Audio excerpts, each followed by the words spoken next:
Assalamualaikum warahmatullahi wabarakatuh. Apa khabar semua murid tahun 6 Azrul Alia.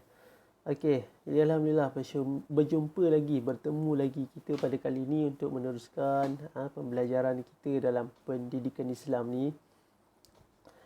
Okey, baik. Jadi pada kali ini kita akan belajar tajuk dalam bab akidah. Dalam bab akidah, tajuk yang terakhir. Tajuk yang terakhir lah ni, pelajaran 10, iaitu beriman dengan sam'iyat. Beriman dengan sam'iyat. Apa tu sam'iyat? Okey, nanti kita tengok. Okey. Baik. Sebelum tu, Ustaz bagi clue-clue dulu. Apa tu contoh-contoh sam'iyat? Okay, kita tengok dalam buku teks kita ni. Okey, apa contoh-contoh perkara sam'iyat? Okey. Antaranya yang dia beritahu apa tu? Atas sekali warna oranye, hari kiamat. Hari kiamat. Perkara sam'iyat. Yang warna biru muda tu syurga. Syurga. Kemudian bawah dia tu apa? Malaikat. Kemudian sirat, warna hijau bawah tu. Kemudian biru sebelah dia tu neraka. Neraka. Kemudian hijau atas tu mizan.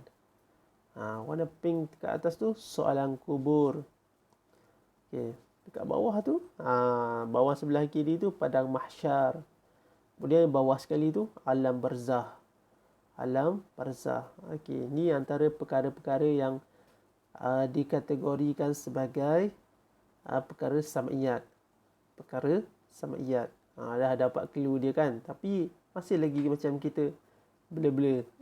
Jadi apa maksud sam'iyat? Kan? Okey, jom. Apa maksud sam'iyat? Sam'iyat ialah perkara-perkara yang tidak dapat digambarkan dengan akal. Sam'iyat ialah perkara-perkara yang tidak dapat digambarkan dengan akal dalam panca indera kita. Panca indera manusia kita ni. Ia hanya dapat diketahui melalui Al-Quran serta hadis. Itu maksud sam'iyat. Sam'iyat ialah apa dia? Perkara-perkara yang tidak dapat digambarkan dengan akal dan panca indera manusia. Ia hanya diketahui melalui Al-Quran dan hadis. Maksudnya benda yang kita kata, kita tahu benda tu ada, tapi kita tak pernah nampak macam mana. Dan kita tak pernah tahu macam mana nak gambarkan benda tu. Contohnya apa dia? Alam kubur. Alam kubur ada, kita wajib beriman. Tapi macam mana suasana alam dalam kubur tu, alam kubur tu, macam mana suasana dia waktu-waktu tu, kita tak tahu. Kita tak dapat nak gambarkan. Orang yang dah mati masuk ke kubur pun tak pernah bagi tahu kita macam mana suasana asap kubur. Kalau dia bangun bagi tahu kita pun kita lari juga kan. Mana boleh orang mati bangun balik kan. Sama juga macam syurga, neraka kan. Kita tahu apa yang kita dapat gambarkan daripada apa yang kita baca. Syurga ni tempat yang indah, tempat yang cantik, tempat yang sangat orang nak masuk, tempat yang best. Neraka ni pula tempat yang penuh dengan seksa, tempat yang pedih, azab, panas, api neraka dan sebagainya kan. Tempat yang kalau boleh orang semua tak nak pergi, neraka ni kan.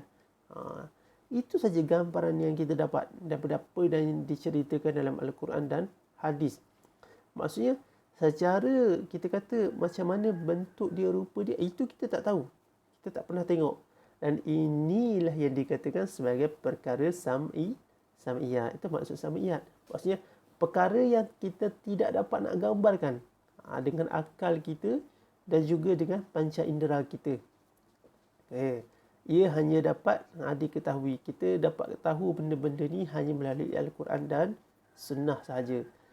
Dan benda ni kita dapat tahu dengan betul-betul tahu apabila kita sendiri melalui atau merasai perkara tersebut satu hari nanti.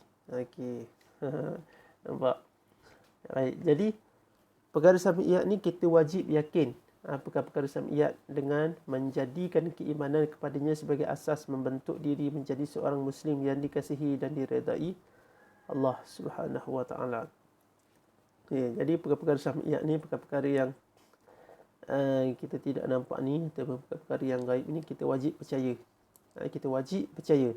Walaupun kita tidak nampak, kita tak pernah tahu, kita tak tahu macam mana rupa dia, gambaran dia, tapi kita tetap wajib beriman. Tetap wajib beriman. Sebab apa? Sebab kadang setengah orang dia akan macam takwil balik. Betul ke ada ke tak ada? Betul ke ni? Tak pernah nampak pun kan? Okey. Jadi dalil kewajipan beriman dengan perkara sam'iyat ni, Allah bagi tahu apa? A'udzubillahi minasyaitonirrajim. Allazina yu'minuna bil ghaib. Maksudnya iaitu orang-orang yang beriman kepada perkara-perkara yang gaib, perkara-perkara yang tidak nampak. Okay. Baik, seterusnya perkara-perkara sam'iyat. Alam barzah. Kita tengok satu-satu. Apa tu alam barzah? Alam barzah ialah alam kubur yang dihadapi oleh semua manusia sebelum dibangkitkan kelak pada hari kiamat. Dalam keadaan ini, semua manusia akan didatangi oleh malaikat Munkar dan Nakir, serta menghadapi soalan-soalan kubur. Allah menjanjikan nikmat atau azab bergantung pada amalan semasa di dunia. Ini alam barzah. Alam barzah ni adalah alam pertama yang akan kita tempuh apabila kita mati kelak. Selepas kita mati kelak, selepas kita meninggal dunia, kita dimasukkan ke dalam kubur, maka alam pertama yang kita lalui adalah alam barzah. Macam mana suasana rupa ataupun suasana gambaran pada alam tersebut, kita tidak tahu. Kita hanya akan tahu apabila kita melalui saat-saat tersebut. Bagaimana didatangi Munkar dan Nakir, bagaimana rupa dia dan sebagainya, kita tidak tahu. Sehinggalah kita melalui saat-saat tersebut pada satu hari nanti. Kemudian pada mahsyar, ialah tempat perkumpulan semua makhluk setelah dibangkitkan daripada kubur. Semua makhluk akan dihidupkan semula dan berkumpul di sini untuk menerima pengadilan atas perbuatan mereka di dunia, sama ada yang baik atau yang buruk. Keadaan di padang mahsyar sangat dahsyat sehingga menimbulkan rasa sangat takut dan cemas. Dalam sebuah hadis ada menceritakan keadaan matahari yang sangat terik berada hampir di kepala sehingga manusia ditenggelami peluh mereka sendiri. Para nabi, rasul dan orang yang saleh sahaja yang berada dalam keadaan aman dan tenang. Itu gambaran pada mahsyar. Macam mana suasana dia, macam mana keadaan pada waktu tu dia yang sebenar-benarnya, kita tak tahu. Apa yang kita dapat tahu, inilah gambaran yang diberitakan oleh Allah dan Rasul. Boleh tenggelam dengan air peluh. Kalau kita fikir secara logik, takkanlah sampai air peluh boleh banyak sampai kita boleh tenggelam kan. Tapi begitulah suasana yang digambarkan. Manusia seluruhnya akan dibangkitkan. Manusia seluruhnya akan dibangkitkan. Bermula daripada siapa? Bermula pada zaman Nabi Adam. Sampai bila? Sampailah manusia yang last kali lahir sebelum hari kiamat. Ramai kan manusia?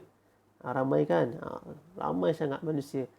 Yang dah mati puluhan ribu tahun, ratusan ribu tahun dahulu, sehingga yang akan datang, mungkin yang belum lahir lagi dan akan mati selepas ni, pun dibangkitkan sesama di pada mahsyar nanti.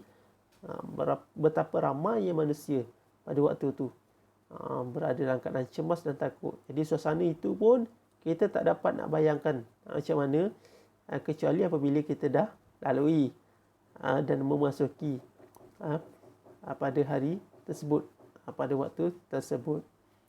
Kemudian mizan. Apa tu mizan? Mizan ialah timbangan amalan yang akan dilalui oleh manusia. Sesiapa yang berat timbangan amalannya, maka beruntunglah mereka. Tetapi jika timbangan amalan mereka ringan, mereka tergolong dalam golongan ahli neraka. Timbangan seseorang itu menjadi berat kerana amalan kebaikan yang dilakukan semasa hidup di dunia. Okey, mizan. Mizan ni adalah neraca timbangan amalan. Neraca timbangan amalan di hari akhirat nanti. Segala perbuatan kita di dunia dahulu, kebaikan yang kita buat, kebaikan-kebaikan tersebut akan ditimbang, akan dihitungkan di sisi Allah, di hadapan Allah. Seandainya banyak kebaikan yang kita lakukan, banyak perkara-perkara baik, perkara kebajikan, pahala yang kita buat, maka beratlah timbangan kita. Beratlah timbangan kita. Tapi kalau sebaliknya, seandainya sebaliknya banyak kurang perkara kebaikan yang kita buat, kurang perkara mendapat pahala yang kita buat, kebajikan, kebaikan yang kita buat, sebaliknya dosa pula yang tinggi dan dosa pula yang lebih memberati timbangan kita, maka tahu-tahulah kita ke mana arah tuju kita selepas itu. Dan mudah-mudahan kita dijauhkanlah daripada neraka Allah Subhanahu Wa Taala. Kemudian yang seterusnya, apa dia? Sirat. Tadi mizan tu timbangan kan. Sirat ni apa? Sirat ni adalah titian yang merentangi neraka Jahanam yang akan dilalui oleh semua manusia. Titian sirat. Ibarat macam jambatan lah. Jambatan yang akan merentangi neraka yang akan dilalui oleh semua manusia. Hanya orang beriman dan bertakwa sahaja akan berjaya melintasi titian ini dengan selamat untuk menuju ke syurga Allah. Hadis Nabi menggambarkan kepantasan melintasinya bergantung pada amal soleh semasa hidup di dunia. Ada yang melintasinya sepantas kilat dan ada yang juga yang tidak berjaya melintasinya lalu terjatuh ke dalam neraka Allah.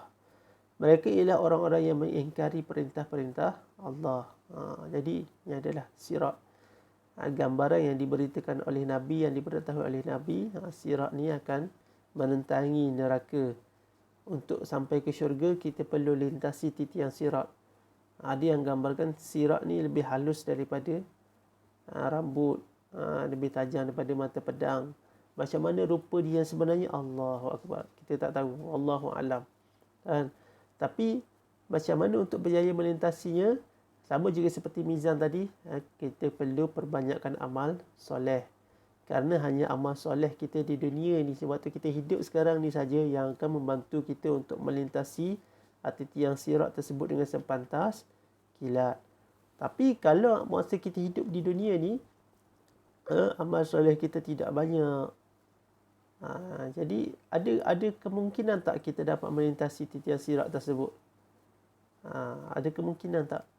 Mungkin kita boleh jangkakanlah, mungkin kita tidak dapat lintasi titian sirat tersebut. Apa akan jadi kalau kita tidak dapat lintasi titian sirat tersebut? Ke mana kita terjatuh? Ke dalam neraka Allah wa'alaiyazubillah. Jadi itulah yang kita nak elakkan dalam hidup kita. Sebab apa? Sebab dunia yang Allah bagi kita hidup hari ini adalah sebagai tempat untuk mengumpulkan seberapa banyak amalan kebaikan. Kerana apa? Kerana kita hidup tidak lama. Kita pun tidak tahu bila kita akan mati. Kita tak tahu bila kita akan mati. Dan kita pun kena berlumba-lumba. Kena mengumpulkan bekal untuk dibawa ke hari akhirat. Ke hari akhirat. Jadi perbanyakkanlah amalan kita. Mudah-mudahan Allah selamatkan kita masuk ke dalam syurga dia. Allahu Akbar. Jadi yang seterusnya adalah syurga. Syurga disediakan kepada mereka yang beriman dan beramal soleh. Keadaan syurga itu sangat indah, nyaman dan dipenuhi dengan kenikmatan. Terdapat taman-taman syurga yang indah dan mempesonakan dengan pancaran mata air dan sungai-sungai yang mengalir. Di dalam syurga ni, para penghuninya akan menikmati rehat dengan sepuas-puasnya sambil menikmati pemandangan yang sangat indah dan ditemani oleh bidadari-bidadari. Penghuninya dipakaikan pakaian yang cantik daripada sutera serta dihiasi perhiasan daripada emas dan mutiara. Mereka akan dijamu dengan makanan dan minuman yang lazat serta mereka kekal di dalam dalam syurga. Allahu Akbar. Jadi inilah nikmat-nikmat atau pembalasan Allah yang Allah bagi kepada mereka yang bersusah payah atas dunia ni melakukan kebaikan. Apa yang Allah akan sediakan di akhirat kelak adalah syurga Allah.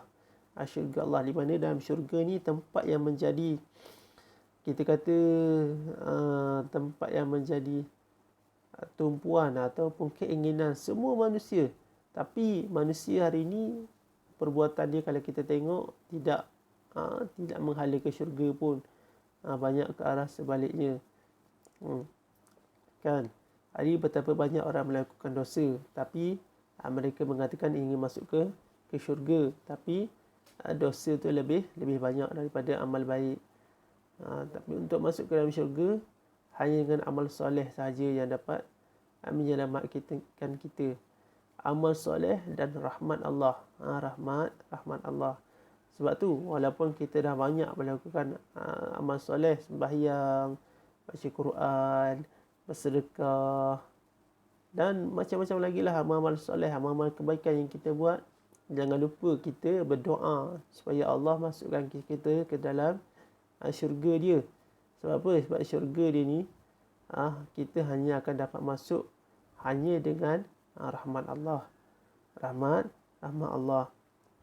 Bukan dengan amalan kita semata-mata. Walaupun kita mungkin bersolat banyak, baca Quran banyak dan sebagainya, tapi kalau kita buat benda tu kerana riak, kerana orang lain, kerana nak menunjuk, pun tak dapat masuk ke dalam syurga Allah. Sebab tu kita kena minta Allah tetapkan hati kita supaya hati kita ni sentiasa ingat Allah.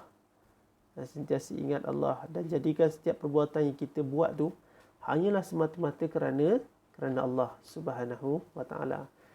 Okey. Kemudian yang terakhir apa dia? Neraka. Neraka. Okey, tadi kita dah tahu tentang syurga kan, tempat yang menjadi idaman semua orang.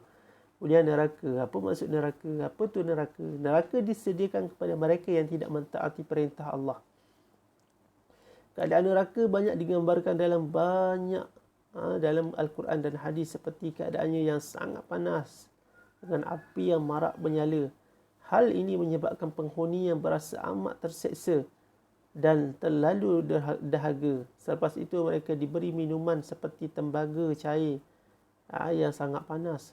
Kepanasan air ini menyebabkan muka-muka mereka hangus terbakar dan ususnya terpotong-potong. Allahu Akbar. Jadi kalau nak ceritakan seksa dalam neraka ni banyak lagi lah, banyak lagi. Dan dikatakan ada seksa-seksa dalam neraka, azab dan neraka ni bergantung pada jenis amalan yang ataupun jenis dosa yang dilakukan. Ada berbagai seksaan dalam neraka. Jadi macam mana kita nak elakkan daripada masuk dalam neraka ni? Itu persoalannya. Tinggalkanlah perkara kejahatan. Tinggalkanlah perkara-perkara yang tidak elok. Dan perbanyakkanlah perkara-perkara yang baik. Sebenarnya, nak masuk ke syurga ataupun nak masuk ke neraka, dua-dua senang. Dua-dua senang. Siapa yang membuat pilihan tu? Kita sendiri. Diri kita sendiri yang pilih nak masuk ke syurga ke ataupun nak masuk ke neraka. Nak masuk ke syurga, buat perkara yang baik banyak. Tinggalkan perkara yang buruk. Nak masuk ke neraka, buat perkara buruk banyak. Dan ini paling senang. Paling senang. Perkara yang baik, tinggalkan. Jadi, sebagai seorang yang beriman, kita, orang yang beriman, semestinya lah kita memperbanyakkan amal-amal soleh. Jangan tinggal sembahyang, baca Quran, berzikir, ingat Allah banyak-banyak. Mudah-mudahan semua tu akan menjadi bekal kita. Dan kita mudah-mudahan satu hari nanti akan dipertemukan semula oleh Allah dalam syurga kelak. Walaupun kita mungkin akan terpisah di dunia ni, mudah-mudahan Allah akan ketemukan kita kembali ke dalam syurga Allah satu hari nanti, insya-Allah. Amin. Okey, baik. Baca tentang perkara gaib ni, dia memberi ni sikit pada kita, okay? Okey, apa kesan beriman dengan perkara-perkara sam'iyat, perkara gaib ni? Pertamanya, menjadi manusia yang bertakwa, yakin dengan keadilan Allah, dengan kekuasaannya, menginsafi azab di hari akhirat. Kemudian mentaati perintah Allah dan menjauhi perbuatan dosa. Okey, untuk melakukan tersebut, istiqamah melakukan ibadah fardu dan sunat. Hindari maksiat dan sifat yang keji. Kemudian menjadikan redha Allah sebagai matlamat hidup. Menjadikan Al-Quran dan As-Sunnah panduan hidup. Mengisi masa dengan perkara yang berfaedah. Melahirkan masyarakat yang sukakan kebaikan dan menghindari kemungkaran. Tolong-menolong dalam perkara kebaikan. Bersama-sama mencegah kemungkaran. Kemudian mendorong seseorang melakukan kebaikan sebanyak mungkin. Membantu mereka yang memerlukan, bersikap pemurah dan dermawan. Jadi, anak-anak murid Ustaz, dalam hidup kita ni banyak perkara kebaikan yang boleh kita buat. Banyak sangat yang boleh kita buat. Jadi rebutlah perkara kebaikan tersebut sementara kita masih berpeluang untuk melaksanakannya. Apa sahaja kebaikan yang kita mampu buat, buatlah. Buatlah. Mudah-mudahan Allah terima kita. Allah terima amalan yang kita buat tu. Dan niatkan setiap perbuatan kebaikan yang kita buat tu untuk Allah. Buat semata-mata kerana Allah. Supaya Allah pandang kita, Allah kasih pada kita, Allah redha dengan kita. Sebab tak ada tujuan lain lagi. Kita hidup atas dunia ni adalah untuk dapat redha Allah. Kita belajar ni pun mudah-mudahan Allah redha dengan kita. Allah redha dengan kita. Baik, jadi Ustaz rasa setakat tu saja untuk minggu ni. Dah panjang dah ni Ustaz cerita ni kan. Panjang dah ni. Okey, jadi jangan lupa jawab soalan. Jangan lupa jawab soalan macam biasa. Dan kalau boleh baca Iqra' tu. Baca Iqra', WhatsApp dengan Ustaz kalau ada yang tidak faham, nak baca Iqra' dan sebagainya. Kalau ada tak faham apa yang kita belajar, WhatsApp tanya Ustaz. Okey? Jangan kamu diam saja, tak buat apa-apa. Okey, Ustaz sentiasa ada. Sentiasa ada. InsyaAllah apa yang termampu Ustaz akan tolong. Okey?